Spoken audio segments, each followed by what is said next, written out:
As we start 2.1, I want to highly encourage you that if you have not done so already, to go in and watch the videos in WebAssign for 2.1, the lecture videos. But before I work any example problems, I do want to kind of give a quick overview of what we're going to be doing. So I want to start by looking at a video. And this video is in Canvas under modules. And this particular one is the secant animation video. So let me pause this. So what we have is we have a function. The red curve is some function. And we want to find the slope of the tangent line. So a line that is tangent means that it's not going through the graph necessarily at that point. Sometimes we'll refer to it as being parallel to the curve at that particular point. There are some exceptions where we technically go through a curve at that point, but the first time we ever come across the phrase of a tangent line or something that's tangent is usually in geometry when we're talking about being tangent to a circle. So if we go through a circle, that's not tangent.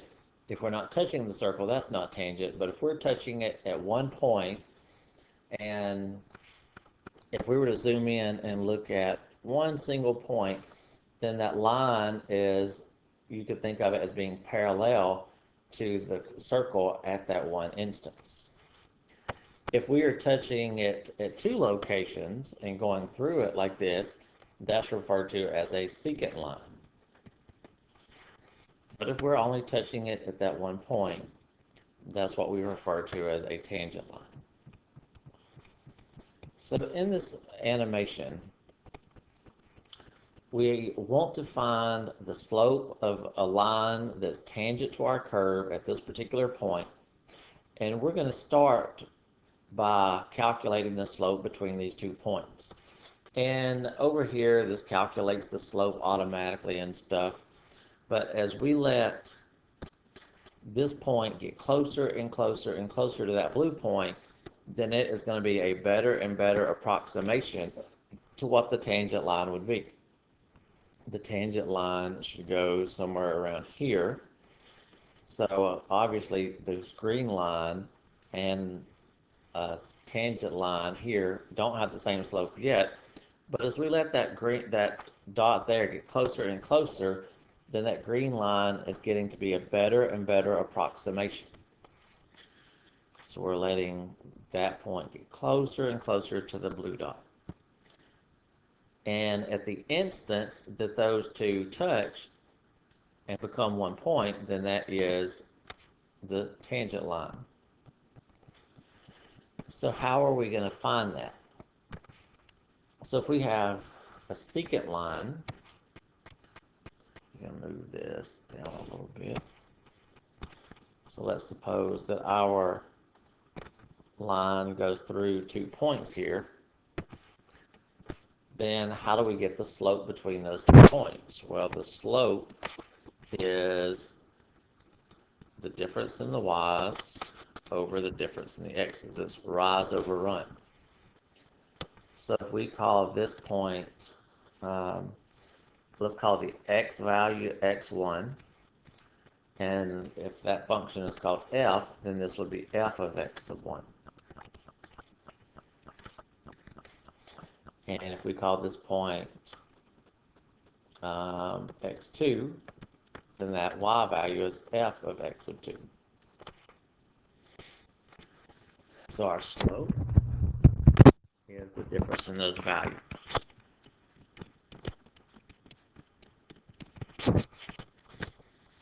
The difference in the y's, we subtract the y's. The difference in the x's, we subtract the x's.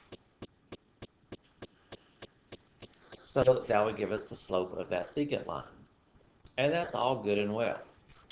But for terms of calculus, it might be best if we use a slightly different notation to do the same thing. So let's say our starting point is here. And let's just put a period on here for reference. So let's call this value C. And then that corresponding y value will be f of C. And we're just going to scoot over some distance. I'm going to call that delta x. So first of all, if this x value here is c, then what will this x value be? Well, from this x value, we scooted over delta x, so this x value would be c plus delta x. Once we have the x value, we plug it into our function to get the y value.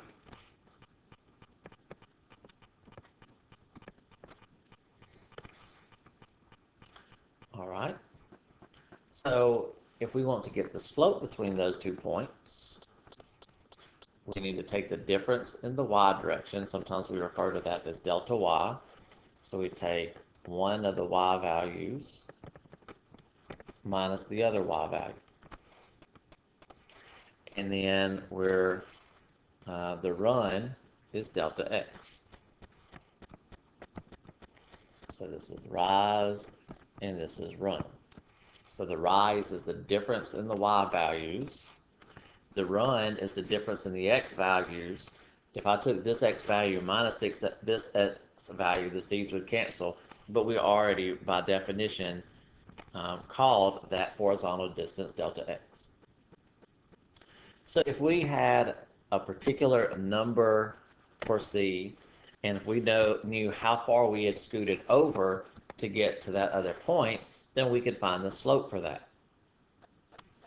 So if we think back to our animation, to get that tangent line, then we're going to let this top point get closer and closer and closer to the point where we want the tangent line. And when this point gets closer and closer and closer, notice delta x would be getting smaller and smaller and smaller, until eventually we want delta x to be 0. So what is that when we're letting a number get closer and closer to a particular value? That's taking a limit. So we're letting delta x go to 0 for our particular formula. And this might look familiar. We did something like this in chapter 1. This whole piece is calculating the slope from our given point to some arbitrary point that is a distance to the right delta x. And we want to calculate those slopes as that distance delta x is getting smaller and smaller and smaller. So that's why we're letting delta x go to 0. So if delta x is 0, then that would be our tangent line. Now, if delta x is 0, this is going to be indeterminate, so we want to take the limit and see, well, when delta x is approaching 0, what is this going towards? So that's what we're doing. That's what this formula is. This gives us the slope of the tangent line. So that's important that you understand, why is this giving you the slope of the tangent line? So just make sure you understand. The top is rise, the bottom is run, and we're letting our 2 points get closer and closer together. So delta x is getting closer and closer to 0. So now that we've said that, let's work through an example. So in this particular problem, this is our c. This is our f of c. And this is our function. It's called g of x. If it would help the first time, we could call that f of x. So to find the slope of the tangent line, we're going to take the limit as delta x approaches 0 of f of c plus delta x minus f of c over delta x. So they even tell us that when we plug this number in, this tells us the y that goes with it. Before I get to that, let's go ahead and substitute for our particular problem. C is 2. Wages.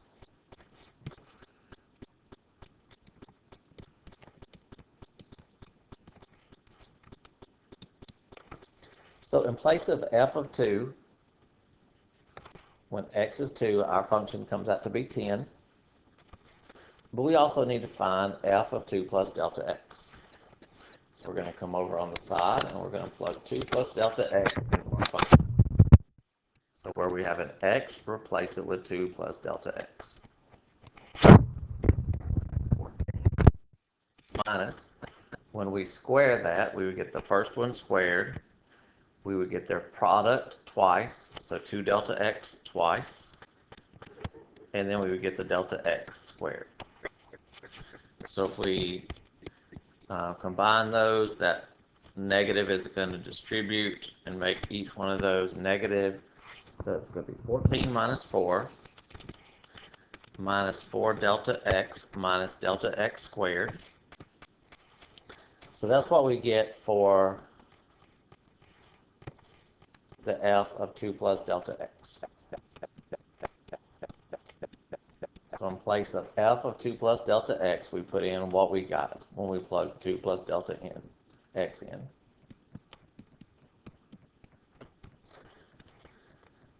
And then when we plug 2 into our function, we get 10 all over delta x.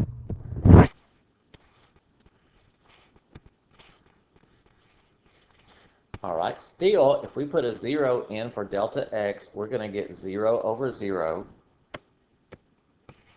So we need to simplify some. We have a 10 here, minus 10 there. Well, 10 minus 10 makes 0, so those cancel. And we have a delta x on top that we can factor out. So if we factor a delta x out of the first term, we're left with minus 4. If we take a delta x out of the next term, we're left with a delta x over delta x. Those will cancel, and now if we take the limit, if we let delta x approach 0, then we would have minus 4 minus 0, which is negative 4. So remember what that refers to. That's the slope at the point 2, 10. So if we were to graph that function given to us, 14 minus x squared, when x is 2 and y is 10, that would be the slope.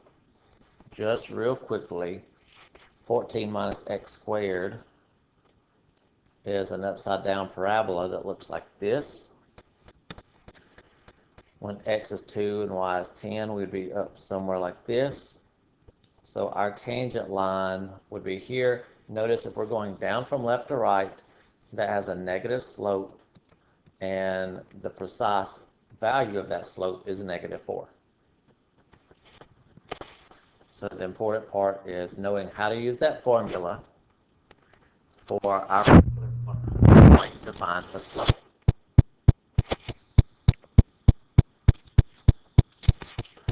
All right, now here they say find the derivative by the limit process. Now what's the difference between the slope of a tangent line and a derivative? A derivative is a function of slopes. A function of slopes. What do I mean by that?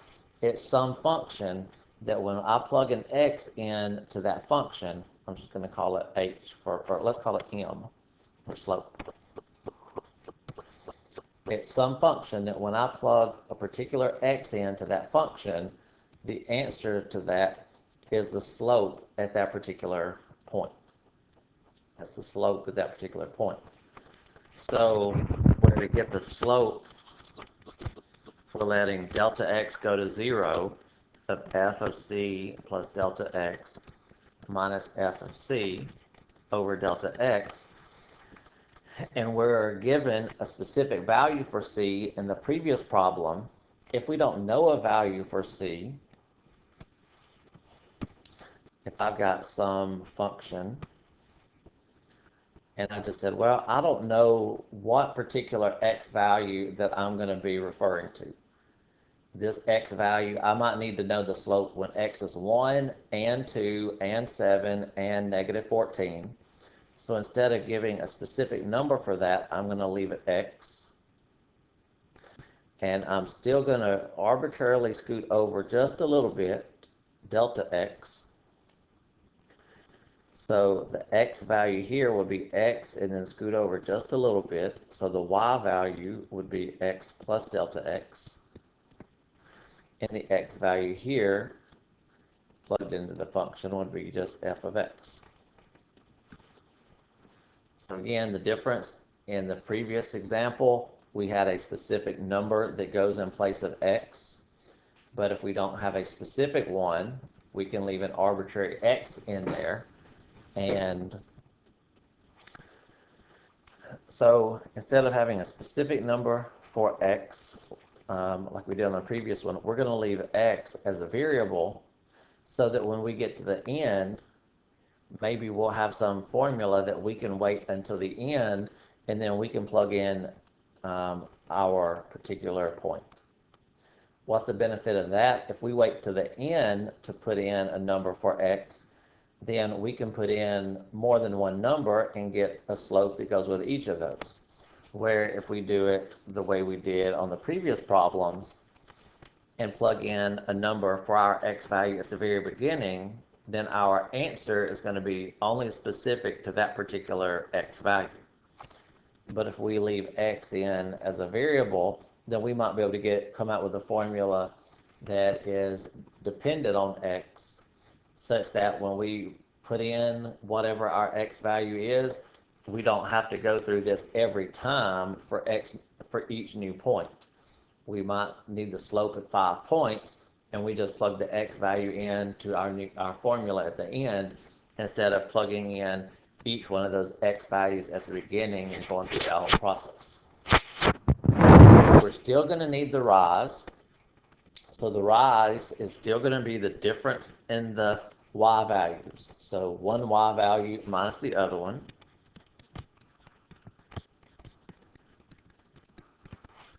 Over the run, and the run is delta x. And the limit of delta x goes to 0.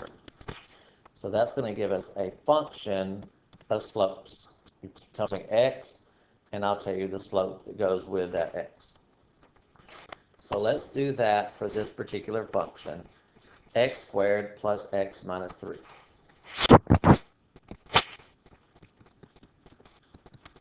X squared minus x minus 3. So we need the limit as delta x goes to 0 of f of x plus delta x minus f of x over delta x. So we used this formula in the first chapter. We didn't really know what it stood for, but we did this formula. So we need to find out what f of x plus delta x makes. So in our function, replace x with x plus delta x.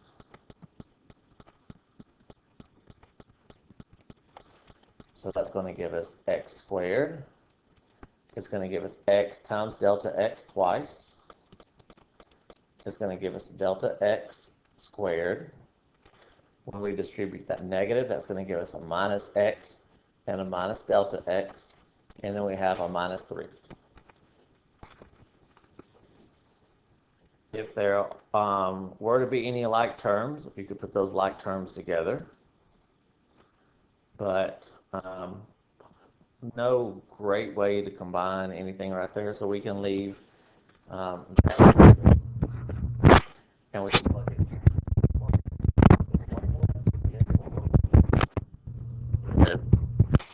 this. So x squared plus 2x times delta x plus delta x squared minus x minus delta x minus 3. And we're going to subtract our function x squared minus x minus 3. All of that over delta x.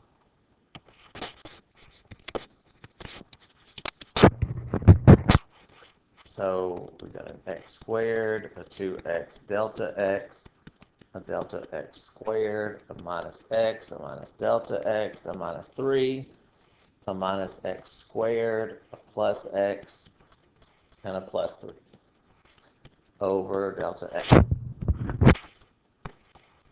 So our x squareds cancel, our x's cancel, our 3's cancel, and each term that's left has a delta x in it. So we can factor out a delta x out of each term, and that's going to leave us 2x plus delta x minus 1 over delta x. The limit of that as delta x goes to 0. So the delta x on top and the delta x on bottom cancel. So now that we've made the delta x there go away, we can take the limit. So we get 2x plus 0 minus 1, or 2x minus 1. So that's our function of slopes. So if you tell me what x is, I can plug that number in, and the answer is the slope at that x value. Now, since our function was referred to as f of x, this is denoted f prime of x. So when you see f prime of x, that means the derivative of the function that's named f. So that's the derivative. And what does the derivative tell us? It tells us the slope at x. And what do we mean by the slope? We mean the slope of the tangent line. The slope of the tangent line. So if we were to draw our original function, if we were to draw x squared minus x minus 3, then we could get the slope of the tangent line at each x value. And instead of having to go through this whole limit process for every single x value, we can wait till we get to the end, and we can plug our x value in and find the slope for that specific point. So that gives us the derivative, the slope of our tangent line at each x.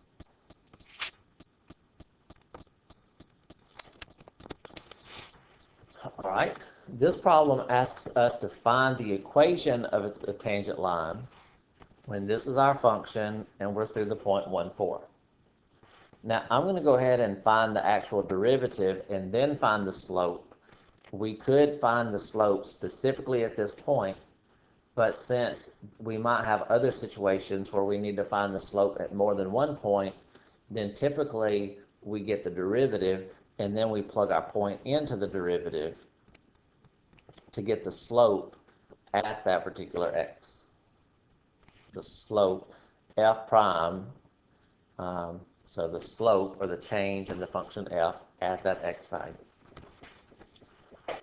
So let me just real quickly, this function, this is a parabola, a basic parabola that's been shifted up 3 units. So our graph is going to look kind of like this.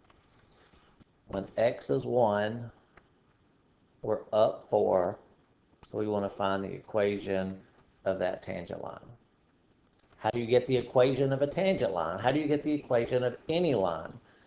Well, the equation of a line is y equals mx plus b. If we know a point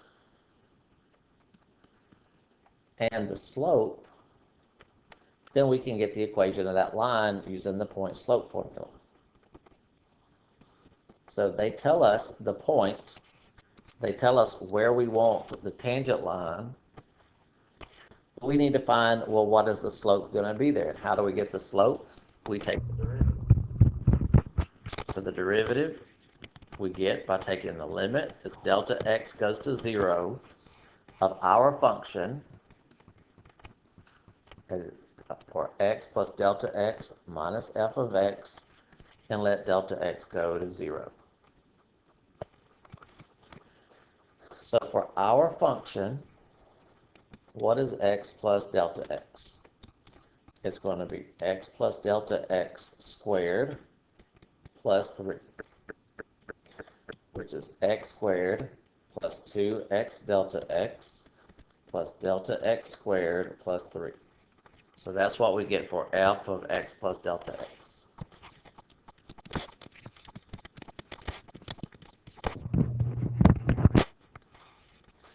X squared plus 2x delta x plus delta x squared plus 3. And we're going to subtract our function, so subtract x squared plus 3. over delta x. So if we simplify this, let's get rid of the parentheses. So we have an x squared, 2x delta x squared plus 3 minus x squared minus 3 over delta x. So the x squareds cancel, the 3's cancel, and the other terms are left with delta x. So if we factor out delta x, that leaves us with a 2x plus delta x. Notice our delta x's cancel. So if we let delta x go to 0, we get 2x plus 0. So our derivative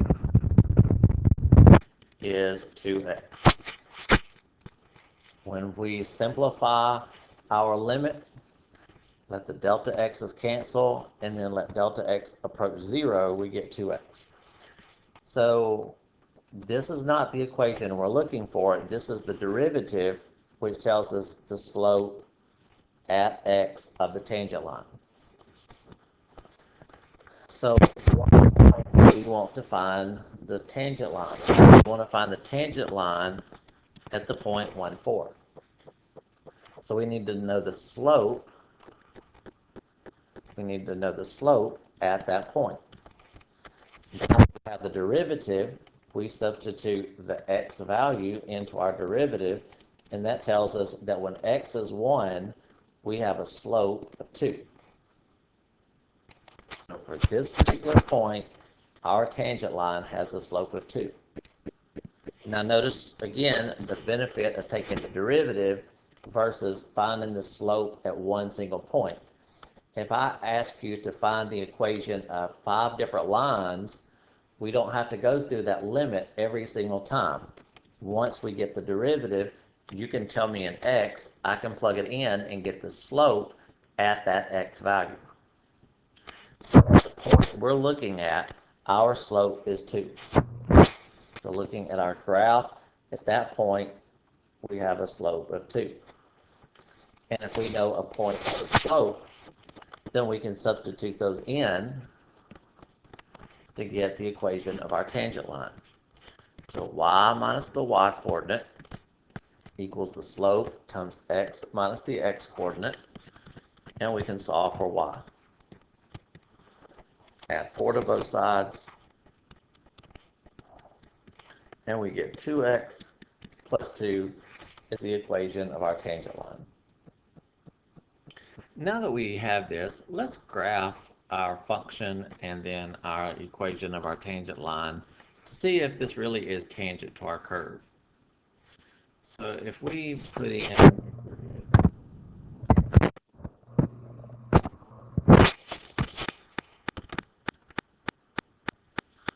let's graph our function, which is I believe that was x squared plus 3. X squared plus 3. So that's a parabola. The vertex is at 0, 3. So it's going to look kind of like this.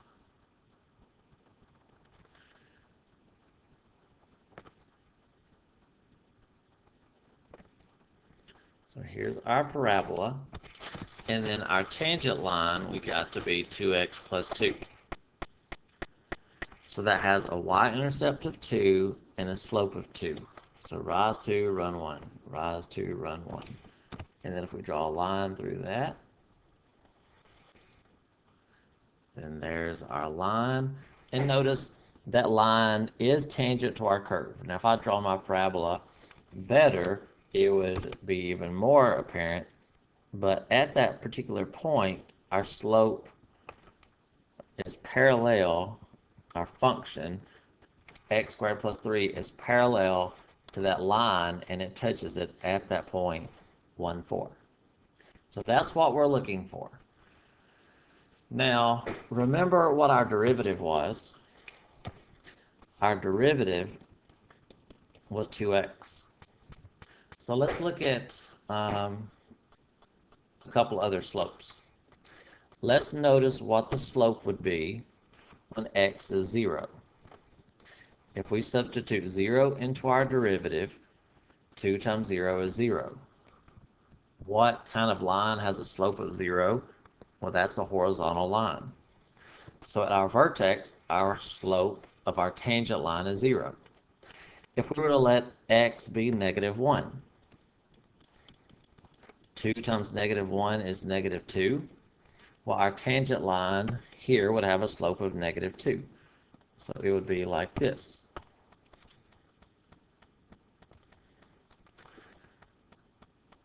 And hopefully that stands to make sense because a parabola is symmetric. If the slope here is positive 2, then at its image on the other side, it's the same steepness. Our slope is just negative instead of positive. So at the reflection, we have a slope of negative 2. So that's the benefit of the derivative. If we want to know the slope at lots of points, we can just simply plug the x in without having to go through the whole limit. Now let's look at a couple of things. So we found the derivatives and we found slopes at various points, but can we always get a derivative or can we always get a slope? And the answer to that is no. Just like not every point has a limit, not every point has a derivative or has a slope. Remember, a slope and a derivative come from taking the limit. So if the limit doesn't always exist, neither does the derivative always exist. If we look at this point here, there is a point there, but the derivative does not exist. Why is that? Remember, when we think of derivative, think slope. Well, what is the slope at that point? Is it this? Is it this? Is it that? All of those are, in a sense, kind of like tangent lines. If we approach this point from the right side, our slopes are looking like this. But if we approach that same point from the other side, for over here, then our slopes are looking like this. So we're approaching negative slopes as we get close to this x value from the left, but we're approaching positive slopes as we approach that point from the right side. Well, positives and negatives are not the same thing, so we're not approaching the same slope from each side. Thus, at that particular x value, at x equals 3, f prime does not exist. That derivative is undefined. And the same thing is true here at x equals negative 3. Every place else, then our slope exists. And when we say exists, we don't just mean that it's not undefined, but that things around it are nice and smooth. The limit, the slopes approaching that point from either side appear to be the same thing. So the only problems are negative 3 and positive 3. So if we say, where are we not differentiable? We are not differentiable at negative 3 and at positive 3. If we say, where are we differentiable? It's everywhere else. From negative infinity close to negative 3, from negative 3 close to 3, and from close to 3 towards infinity. So that's where we are differentiable. That's where our derivative is going to give us some slope. So what about here? Where would this be differentiable and where would it not be differentiable? The good news is that they give us a graph here. And if we graph this, we're going to have a vertical asymptote at a negative 3 and a positive 3. So our graph is going to look something like, let's see,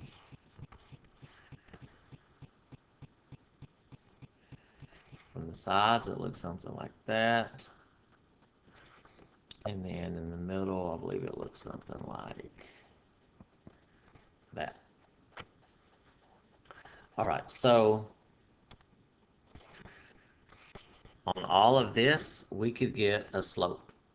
We could draw a line that's tangent on all of that. Likewise, we could draw a tangent line on all of this and on all of that. Anywhere we put a point on that curve, there is a nice little tangent line that we could draw that is parallel to the curve there. But what about at x equals -3? Well, there's not a point there. If there's not a point when x is -3, you can't have a tangent line. And the same thing is said at 3. If at x equals 3, if there's not even a point, you can't have a tangent line to a point that doesn't exist. So at those 2 points, we have no tangent line, we have no slope, so we have no derivative. Why no derivative? Because what does a derivative do? It tells us the slope. If there's no slope, there's no derivative at those points. So it's differentiable everywhere else. So from -infinity close to -3, between -3 and 3, and then to infinity. So those are the regions where we are differentiable.